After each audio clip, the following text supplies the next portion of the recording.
How far are you willing to go to acquire Greenland?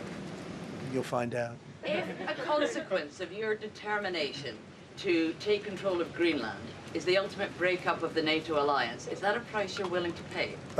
You mean the breakup of it's very the interesting. NATO alliance? We took a country that was dead, and it's the hottest country in the world right now, and that's after 1 year. So let's go. That's a lot of people. All right, please. Yeah, go ahead. Thank you so much, Mr. President. I have two questions for you. One, do you want your Board of Peace to replace the UN?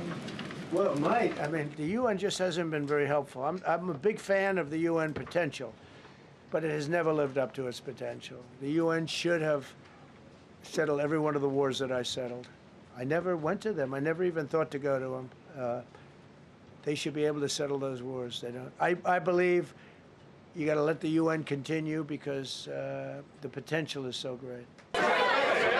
How far are you willing to go to acquire Greenland? You'll find out. Mr. President, Kevin Hassett has said that those $2,000 tariff rebate checks would be up to Congress to decide whether or not to disperse that.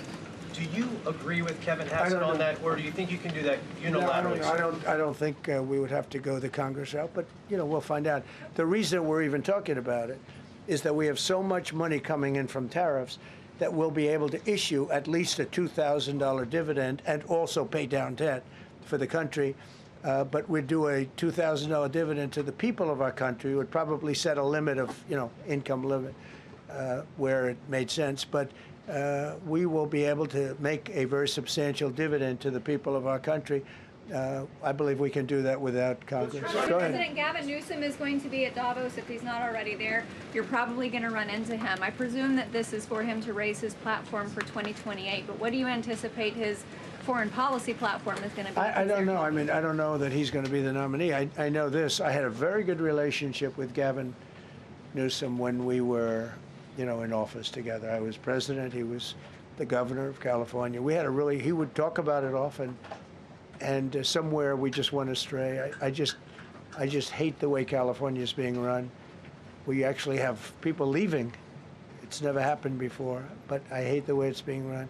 He and I had a very good relationship, really close to the word exceptional, but now we seem not to. Honestly, this is one of the biggest differences between the left and the right.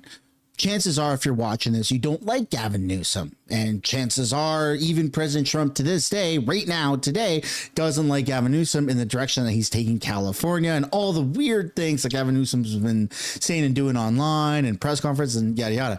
But at least President Trump can admit that they used to get along, and he doesn't seem to have that bad of animosity when he's talking about him right now in this speech. That's a massive difference between the left and the right. The left would just be throwing and hurling insults and calling Trump a bunch of names and referring to him as Nazis or whatever the hell that the left likes to do. Keep that in mind when it comes time to vote. What happens to the tariff threat to Greenland if the Supreme Court comes out and rules against you on the tariffs? And well, I'll have to use something else. I mean, are look. you willing to use force? Take a look at the word license, take a look at other things. I mean, we have other alternatives. But what we're doing now is the best, the strongest, the fastest, the easiest, the least complicated. Sir, if you move ahead with the Greenland-related tariffs on Europe, you secured almost $1 trillion of commitments from them to invest in the United States. Does that go put out the window if that happens? I doubt it. Look, they need that agreement very badly with us. They really do. They fought very hard to get it, so I doubt that. But we'll see what happens. We have a lot of meetings scheduled on Greenland. I'm leaving tonight, as you know, for Davos, and we have a lot of meetings scheduled on Greenland. And I think things are going to work out pretty well, actually. Well, you heard it here. One way or another, President Trump is getting Greenland, expanding the United States of America, keeping the world peace to where it is right now. And that's just how it's going to be. But I'd love to know what you guys think down below in the comments. Do you support this? do not support this.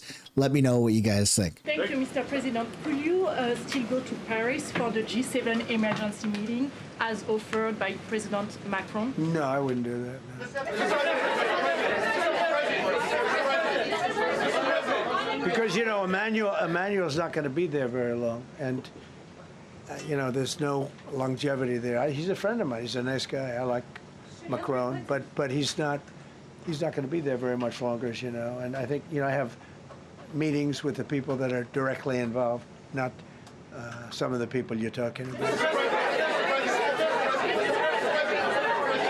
Thank you so much. Thank you so much, Mr. President. Happy You know, I've New Year. never seen this room like this. Is this a celebration of the first year? Yes. Have you ever seen it? I've never seen this many. I hope we have a very good. I hope we have a very good structural floor. You know, this used to be a swimming pool. You're sitting over a swimming pool. I could see that happening. But we need a good structure here, don't we? Huh? Yeah. Thank you so much, Mr. President. Happy 1 year anniversary. Thank you. And my question is on Syria. The Kurds, as the most loyal U.S. partners, facing attacks by some Syrian elements within the Syrian government. Will you do to ensure the Kurdish rights protected and their effective forces against terrorism in Rojava, Syria continue, as the Kurdish see you as a president does not abandon his allies? Well, I like the Kurds, but just so you understand, the Kurds were paid tremendous amounts of money, were given oil and other things, so they were doing it for themselves, more so than they were doing it for us. But we got along with the Kurds, and we are trying to protect the Kurds. That's correct. Ahead of your speech in Davos, can you give us a preview of what we can expect as far as, you know, laying out the plans for Americans to be able to buy homes? I think more than anything else, what I'm going to be speaking about is the tremendous success that we've had in 1 year. I didn't think we could do it this fast. Think of it, it's just now 12 months, and you know, I say it often, we have the most successful country in the world. We have the hottest country anywhere in the world by far. And this country would have been absolutely stone cold dead. And I'm going to be talking about it. I'm going to be, because, you know, a lot of them could use some of the advice as to what we did. They need energy. You take a look at their energy policy, they're going to destroy themselves with what they're doing with the windmills and all the nonsense.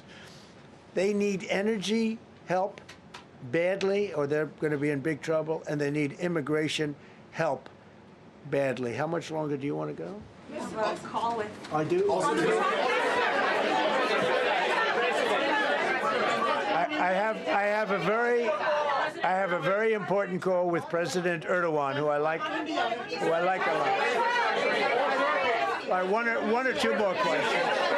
Man, it's a freaking zoo in there. Holy smokes. I'm very impressed with President Trump's ability to tolerate these people. Holy man. But I am very excited, in addition to what we just witnessed and what we're going to continue to witness. I'm very, very excited to hear what he has to say in Davos. I mean, I think we all are.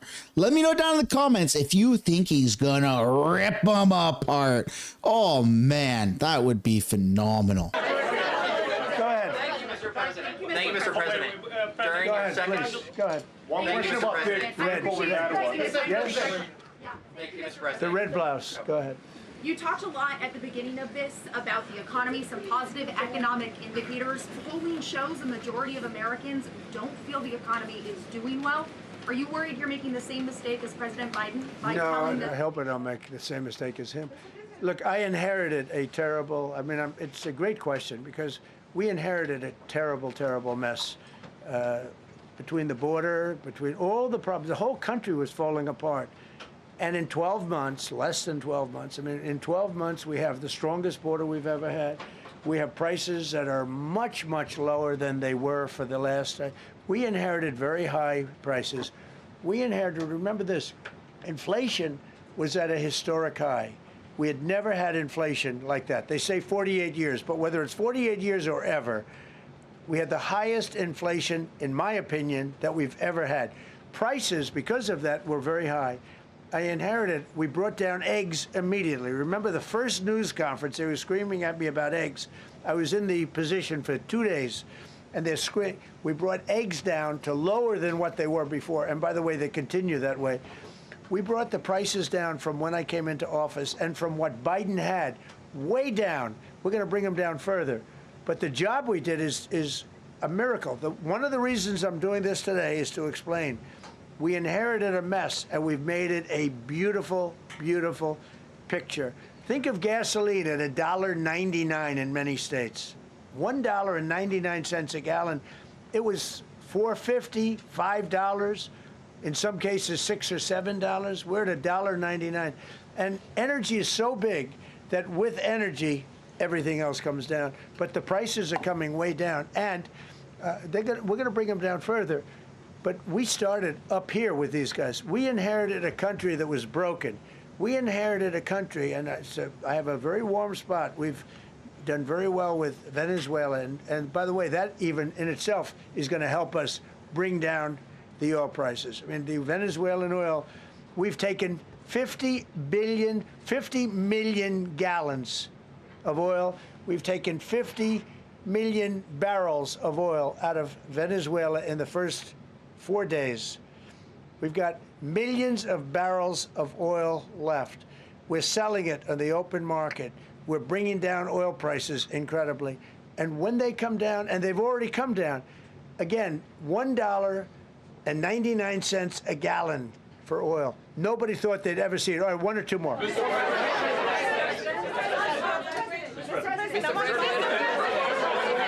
ahead, go, yes. President, Yes. I want to ask you about Iran. Is the military option still on the table?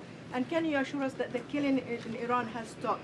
And when regard to the Peace Council, which members have to pay $1 billion? So with Iran, are you from Iran? No, I cover the White House. Where are you from? I'm Palestinian American. So with Iran, they were going to hang 837 people, and I let them be known that, and we let them know that if that happens, that will be a very bad day for them. And they decided not to do it.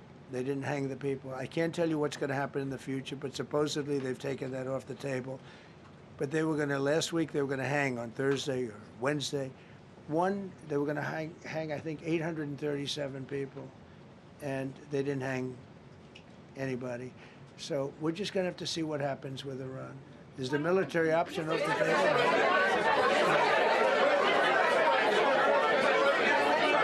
Go ahead. Thank you, Mr. President. President Trump. Thank you, President Go Trump. ahead, please. Thank you, Mr. President. Go ahead, I'll take your question. Okay, thank you. Thank you, Thank you, Go Mr. ahead, right President. here. Thank you, Mr. President. You promised during your second inaugural to always put America first. I'm curious, how would you winning the Nobel Peace Prize improve the lives of average, everyday Americans? Why is this prize so important? It wouldn't improve the lives of any. What improved the lives of people are people that are living. I saved probably tens of millions of lives in the wars. You know, if you add up the numbers, just if you look at any one of those wars, you're talking about millions of people. You multiply it times 8. But when you look at India and Pakistan, that could have been 10, 15, 20 million people. Could have been more than that. So I saved millions of people. So that, to me, is the big thing. What? You suggested a moment ago that perhaps the reason why a positive story about the economy isn't getting through is because of, bad communications people. But are average Americans wrong to still feel high prices? And how much longer does the White House hope that they? So I think a lot of people are listening to the fake news a little bit, and I'm not blaming anybody. I think I blame ourselves. I think we've done a much better job than we're able to promote. We're not promoting. We're doing a great job, and we're sort of letting the promotion take care of itself.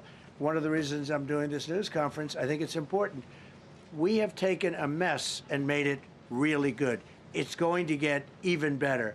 But if you look at prices from a year or a year and a half ago, you look at the Biden prices, they were way up through the sky.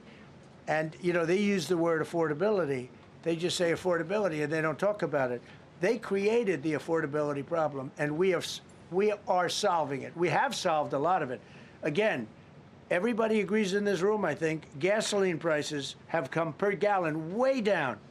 When that happens, everything else comes down, but they've come down way down. Many of the groceries have come way down. It's all happening, and it's happening strong.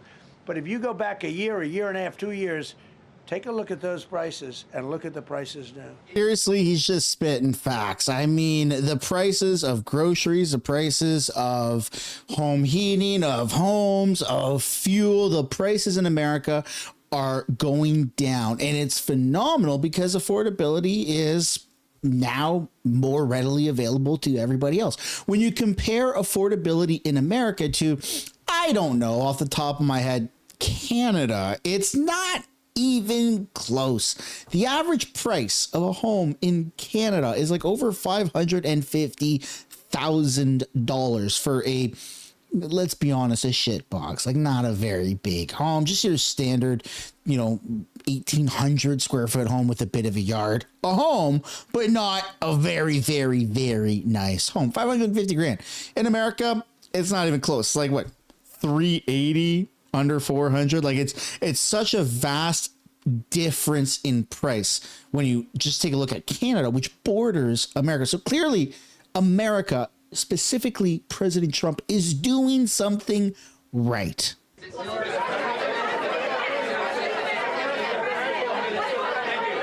President of Venezuela, you made a condition. Where are you from? I'm from Spain.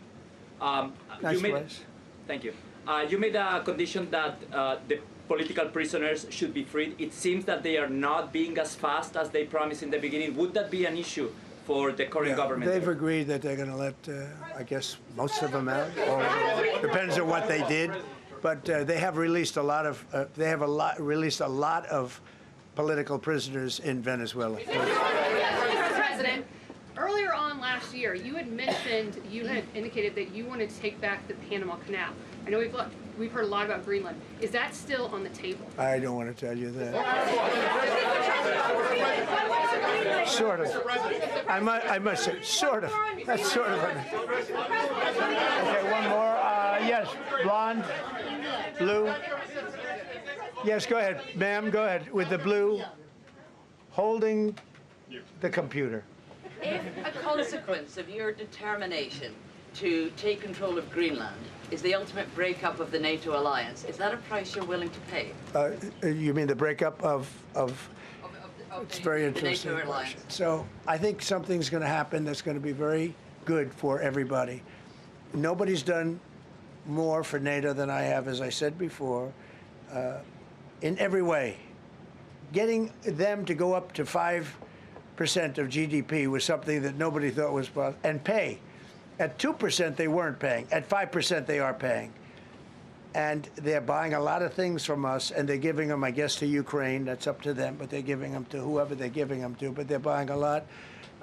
I think that we will work something out where NATO is going to be very happy and where we're going to be very happy.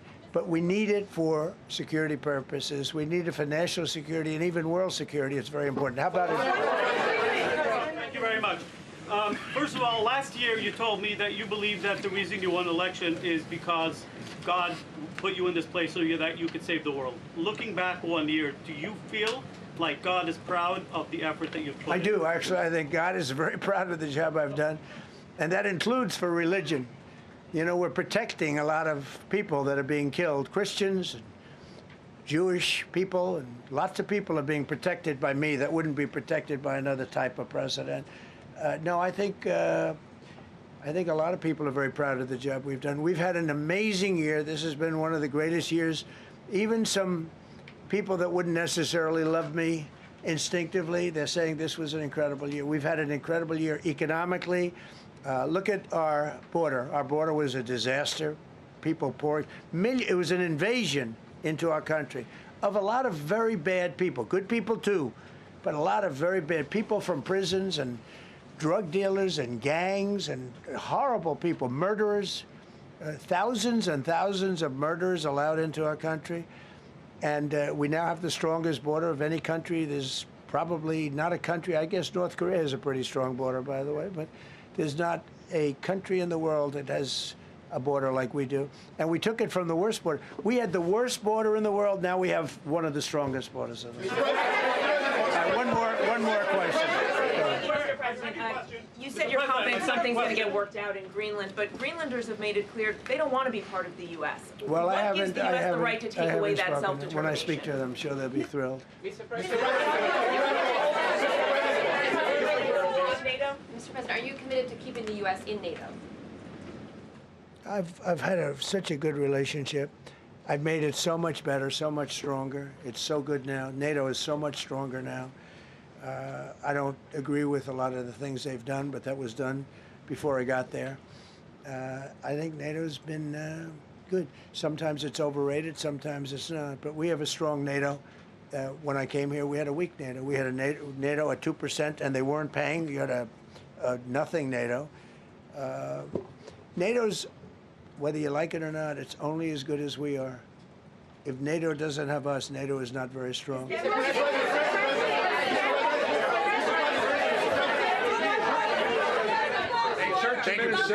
no, behind you, please. Thank you, President Trump. Yes, go ahead. Greatly appreciated, sir. We heard a long list of accomplishments from the last year. Could you cherry pick the top 3? And then looking forward, what are your 3 most important priorities in 2026? So I think the building of a really powerful military has been a great achievement, and that would include the Venezuela thing. That would include the attack on Iran and the wiping out of the nuclear threat. I think that's been really amazing what we've done militarily. I think what we've done in business has been incredible. We have $18 trillion coming in. Plants are being built all over. Thousands of plants are being built all over the country. 18 trillion is a record. No country has ever come anywhere even close to that. I think that's a record. And I think that most favored nations for drugs is something that nobody thought they'd be able to get. Tariffs helped me there because the nations would have never gone along with it if I wasn't able to say, if you don't go along with it, we're going to put a 10 or a 15 or a 20% tariff on your nation. And they went along. And our drug prices are going to come down at numbers never even seen before, never even thought possible before. So those would be 3 things. Thank you. Thank you all very much. Thank you very much. There he goes. Holy smokes, ladies and gentlemen. What a press conference. That was incredible. I mean, reporters kept trying to get him in this gotcha moment, and it just wasn't working. And this is the final time that he's going to be addressing the media while on U.S. soil before he goes to Davos. He is already, I believe, wheels up by the time this video does go live, on his way to Davos to completely embarrass him. And chances are, I mean, correct me if I'm wrong, let me know what you guys think down below in the comments about this, but I do personally think that we are going to see President Trump at Davos completely annihilate everybody in the crowd by mentioning how important it is for the United States to take Greenland. He's going to say, I am taking Greenland, and I'm going to go out on a limb and say, and that's not the only plot of land that we are going to be taking this year. I mean, that would just, everybody in the crowd, Macron would be chewing his nails and eating a baguette. Yeah, it's crazy. It's crazy.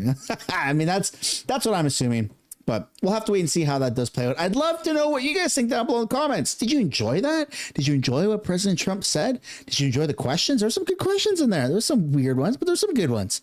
Let me know what you guys think down below in the comments. That is the end of the video. As always, if you enjoyed it, only if, hit the like button, subscribe to the channel, and I'll see you guys in another one. Bye for now.